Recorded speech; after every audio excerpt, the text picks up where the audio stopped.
Hi, my name is Brian John Spencer, and today we're at the University of Ulster with painter Mr. Brian Ballard. Thank you very much for being here today. I want to get right back to the start, the life of Brian. What is your earliest art memory? Well, that's a good one.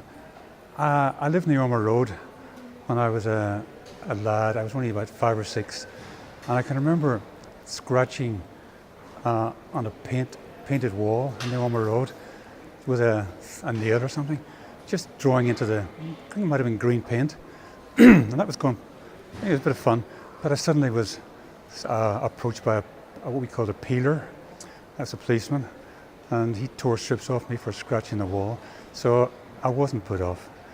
But I can also remember drawing with chalk on the pavements in the old days, again on the Ormer Road, and getting the feel of chalk scratching on a lovely rough surface. We were given the chalk from the Orange Hall billiard room. They would reach me chalk through the grill. I would be outside peeping through, and they'd give me chalk.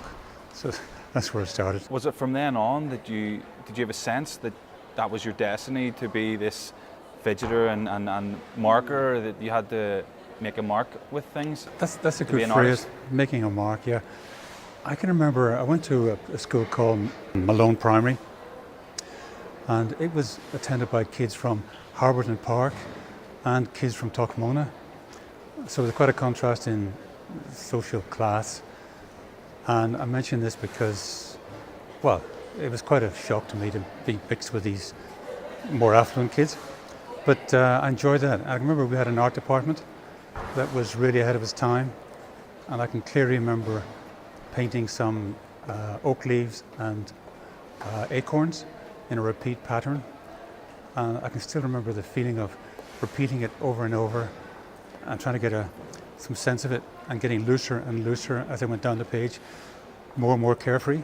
So I still try and keep that kind of carefree attitude to my painting. But at what age did you realise that this was your life, to be a marker, a maker of marks? Well, at grammar school I got to Annandale, managed to get the qualifying, which saved my life. So at Annandale I didn't realise that algebra, French verbs weren't really for me. I did enough to get through and get the exams. And then I saw art college as a possibility, and aimed for that, and that's been my saviour.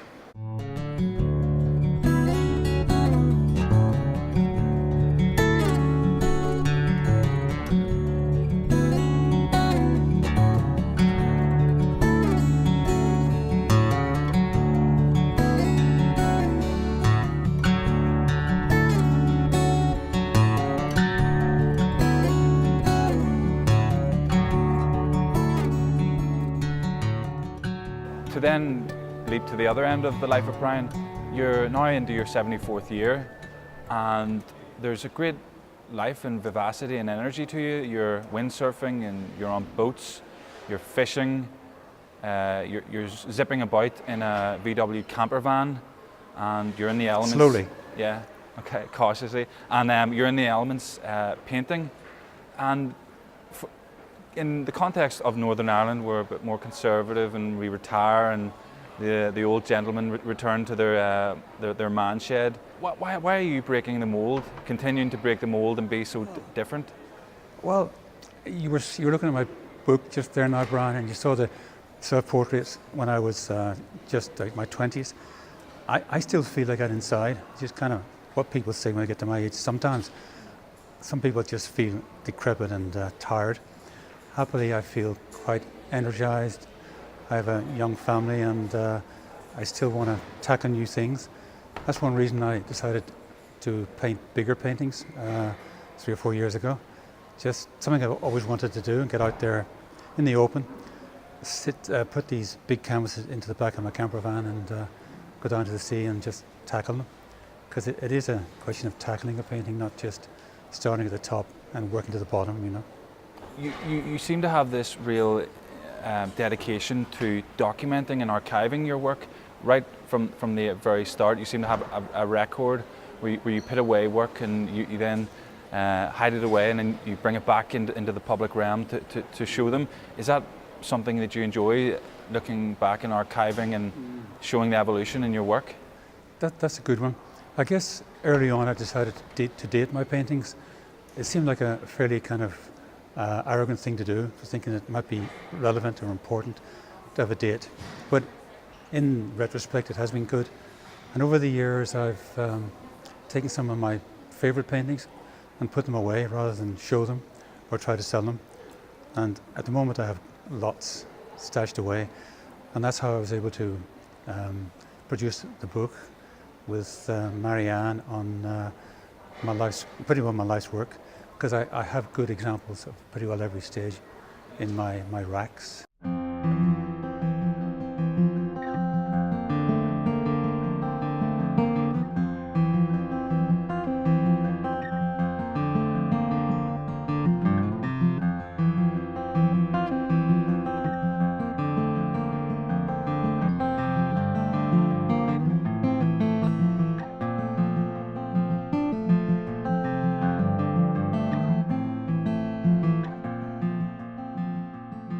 Do you see yourself as an Northern Irish painter, or are you more of a European? Because when I see you painting on plein air and out in the fields and in Donegal and Cherry Valley and so on, I've more of a sense of Van Gogh when he used to go out into the fields. What is it for you? How do you see yourself? Lots of things there, Brian. Yeah, well, I admire Van Gogh because he just did it and got very little return for it. He struggled and he fought and he had his troubles. Someone like Cézanne, who worked methodically, again had little acclaim. I respect him and I admire him. I tend to kind of settle for just doing enough to satisfy myself in terms of putting work out there. I'm not seeking fame. I'm not seeking international recognition. Some people can, dare say, lose themselves in seeking fame or producing too much work, perhaps. I just do enough to keep my ego intact and keep exploring, if that makes sense. One thing that has impacted me personally, which I very much enjoyed, it's your studies of the person. Obviously your self-portraits, but then also your drawings of characters such as Michael Longley, Seamus Heaney, Kieran Carson. What is that? Are you trying to get into you seem to have avoided the Northern Irish in the more stereotypical sense and the political. What were you trying to achieve with drawing these sort of very prominent figures? I tend to paint pretty well anything. I don't paint a character or a personality to try and get their reflected status, which can happen. I painted Seamus Heaney in the old days because he was around. He's just someone living in Belfast, and we were in a kind of a group. I think I went to his house for a sandwich, and I had my gear in the car, and I just painted him. I just tend to paint people in passing rather than as a project. I'm happier to paint a model. At art college in the old days, we painted from life for hours and hours, and that doesn't happen anymore.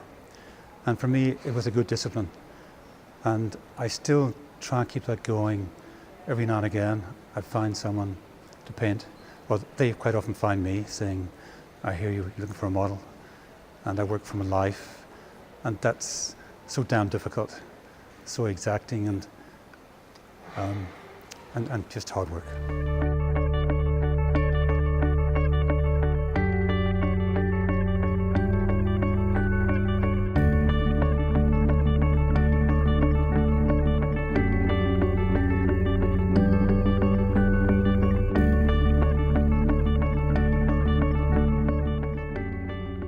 And you're touching on art as a discipline and what's being taught. So you're saying the young'uns these days, they don't have the application that they did in your day, that you spent hours painting and... Well, I don't know what goes on anymore, but we're in the new art college as it is to me. It's been going for, like, goodness knows, 50 years, maybe longer. But I don't know whether drawing is done as much, or painting, straightforward painting. My granddaughter's here and my daughter was here. And she did turn out, Lisa did turn out as a painter, and that's pleasing for me. But I just know in the old days we painted and drew. I can remember arriving at art college Monday mornings full of excitement and anticipation. And every Monday I forgot that we had plant drawing for the first 4 hours. We were given a geranium or something to draw, and I hated it because I couldn't be bothered. But I did it, and it was a good discipline. And you have mentioned, I've seen in an interview, I think it was like a quote such as "Don't give up, keep persevering." It could be easy to look at your career and see that you've had overwhelming success. Has it been difficult, challenging at times? How do you look back and see it as a total, just to get to where you are now? It's been fascinating. It's been a real privilege to make my life through painting. But I remember showing with Tom Caldwell in the old days and having an exhibition, and it didn't sell very well. And that was like a badge of honour. People didn't sell paintings in the old days, you know. If people did, they were maybe trying too hard to paint for the market. So it kind of, conversely, I painted for myself and didn't make as much income out of it. But currently, I just do enough and sell enough to keep the family going, and that's pleasing. Maybe I want to look a bit more at your style. It is very unique. You're painting with oils. How do you see that? You seem to work very quickly. You seem to be in the studio as much as you're out of it. How is that? How do you look at your work? Style, well, it sort of comes. You develop a style, you develop a way of speaking, a way of dressing, a way of just being. Some people's kind of personality comes through in their painting. I have a kind of I don't want to be too smart as to what goes on inside my head, but I'm kind of intuitive, erratic on occasions. So that comes through in my painting. So the marks that I make can be swift. I don't like them to be slick, but there's a kind of a delicate balance between confidence and intuition and being a smartass, basically. So I try to keep it direct. And fortunately, I've just stuck at what I do, and it's a kind of a pattern to the way I work, which I'm pleased with. Arts in Northern Ireland and Ireland, when we're hearing about the cuts and so on, we are a very unique place. If you look at Colin Davison, he's doing fantastic things. We have other artists and poets. I think someone said we made almost like a disproportionate contribution really to the world of arts in some way. Yeah, we are kind of unique. We've had a kind of strange time recently. We've been kind of cocooned, slightly isolated because of the troubles. People haven't been reaching out, or people haven't been reaching in to see what's happening here until recently. Certainly writers have done well, and poets. I think they have an easier job of getting their work out there, and same in actors and stuff. You can reach out. A painter can be stuck in the studio. The gallery scene here, unfortunately, has kind of collapsed recently, which has been sad. In the old days, when I started out with Tom Caldwell, we had the Octagon Gallery and the Curling Gallery, and they were all flourishing, and there was a real interest. Things have gone a bit quiet when the world's in a strange state right now, and people are starting to look more and more inward. Yeah. But we have to deal with that.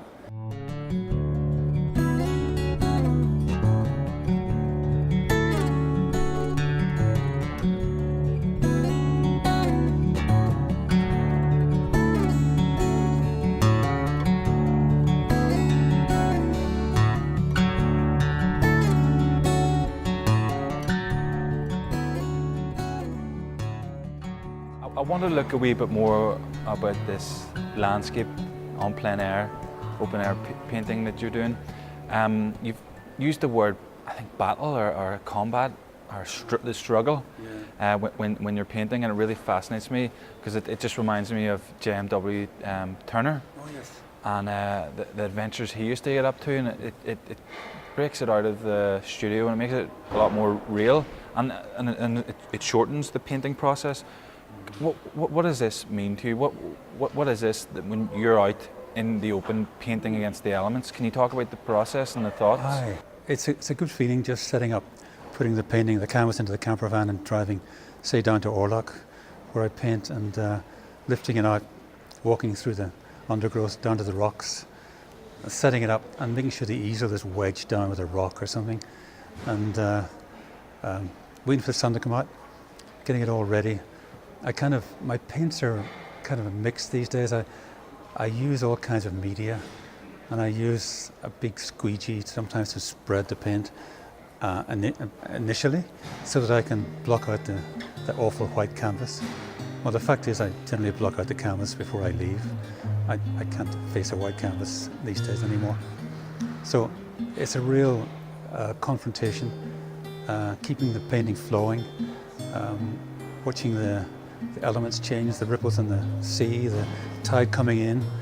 I mean, I might start painting rocks, and the rocks that I end up with weren't there before the tide receded. So rocks can appear as I paint, which is a lovely experience. And so I'll fight this in the sun for an hour, and then, break into a sweat eventually. Take a break, have a sandwich, and then go back to it. And quite often, there's a little country path at Orlock, and people might stop and watch me or call across. I was going to say about that. I've experienced any time you have a camera crew out, people's heads are suddenly like that. We've all seen that. But any time you have an art pad or an easel out, people's heads go up like meerkats, and they're like, oh, there's an artist, and they have to see what that person is doing, and it doesn't matter if it's good or bad. It's the authenticity of being out. And do you find people are drawn to you like a magnet? Do you find? Yeah, I guess I like to bring painting to people. I did a series of portraits of stallholders in St George's Market a couple of years ago, and I had to paint my paints in the car outside the market, and I took my courage in both hands and went in and started to paint a lovely old antique setter called Sean, and he was just sitting there looking like he just wanted to be painted, and I just did it in a matter of minutes, because that's the way you do it. And I had a small crowd formed around, and I decided to do a whole series of market stallholders. And I mean, because the painting was about them, I gave them the painting, which was an easy thing to do. And the canvas only costs itself, the support's only £10. There are many reasons why I've been drawn to your art, but the main one has been this project at St George's Market and the drawings of the famous poets. I just want to ask really quickly, because this is something I do, I like working in the immediate and in the moment. Many artists, they can spend days and weeks sort of agonizing over a drawing, trying to get this bit perfect, that bit perfect, and that drive for perfectionism, it can rub all art out of it. Whereas you're saying seconds and moments and minutes and an afternoon. Is all your art constructed in a matter of hours as opposed to days and weeks? Or Yeah, I guess whenever I come to talk about my painting, if someone says to me, how long did that take? I don't really answer. And my wife suggests that I shouldn't say it took 2 hours, but I say, look, it did. And I can do it. My brain works quickly, my hands work quickly, and some painters know what they're doing. Some painters do it differently and struggle and build up a texture and pasto and stuff. I just hammer it, and I've got away with it so far, and it's fine. Yeah, but I think when I was talking about Van Gogh and the European artists when they were painting outside, that anything that is too overworked or too overthought, it's moving beyond art into more a halfway house between art and photography, and that's what I've appreciated about yours. It's almost like performance, and there is a sense of it having been done, and I think that is perhaps your strength. Yeah, I guess some artists work slowly. Some poets might create something in a matter of minutes. Some might struggle and change and amend. It's just where you're coming from. Does your work happen spontaneously, or I think all artists at the start are struck by comparison and doubt, and even a bit of theft, borrowing excessively from others. And I certainly struggled at the start, worrying and doubting. And the big break for me was when I broke from my own studio. It was just a small room in my house, and drew, not in your style, but on plein air, maybe in a bar. And all of a sudden the stabilizers are off, and the safety net's gone, and you just have to draw.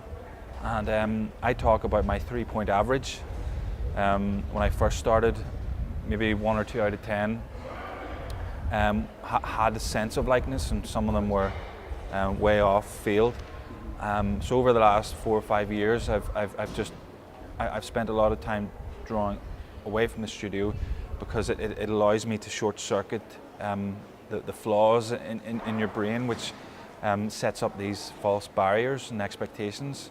And it's difficult in this age of iPhone 6s that we do want those super real images, which ultimately are distorted from what humans can achieve, because we're not robots. Yeah, we are complicated animals, and sometimes I believe that I have to lose a painting before I can sort it. There's got to be a crisis point. If it's going hunky-dory all the way through, it's not a painting. It's losing it and having a crisis and bringing it back. I just know this is part of it. Sometimes I'll do something quite radical, like turn the painting upside down. And that's not a big deal, and just repaint it, because the paint that's there can be kind of reused, and is a good basis for sort of something else. Yeah.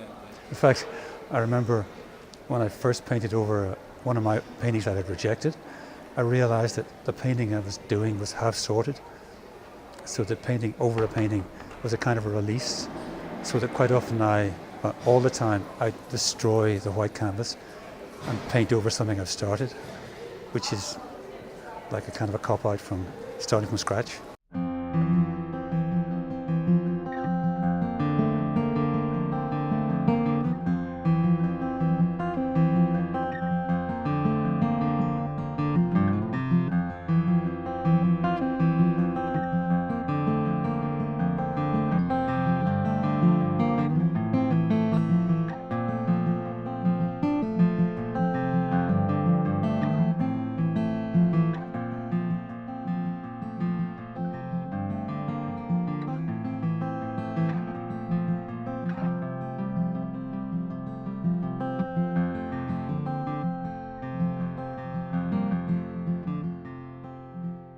You hear on the BBC News or whatever that they've found a Rembrandt or whoever it is canvas, and they've done an X-ray, and it's unveiled another piece of work underneath. So maybe in a few years they'll be doing that with your work, which leads me on to ask, how do you hope to remember it in one way or another? Do you have any sense of yeah, legacy? And yeah, God, that's a big one. Well, I guess I've done it. I sometimes get a bit kind of, as we all do, dissatisfied or even depressed about what I'm doing right now or what I've done. And I remember, well, not remember, I'm reminded when I see someone who says they have a painting of mine that gives them much pleasure, and I would have forgotten it, but it's out there, and that's good, and I get a lot out of that.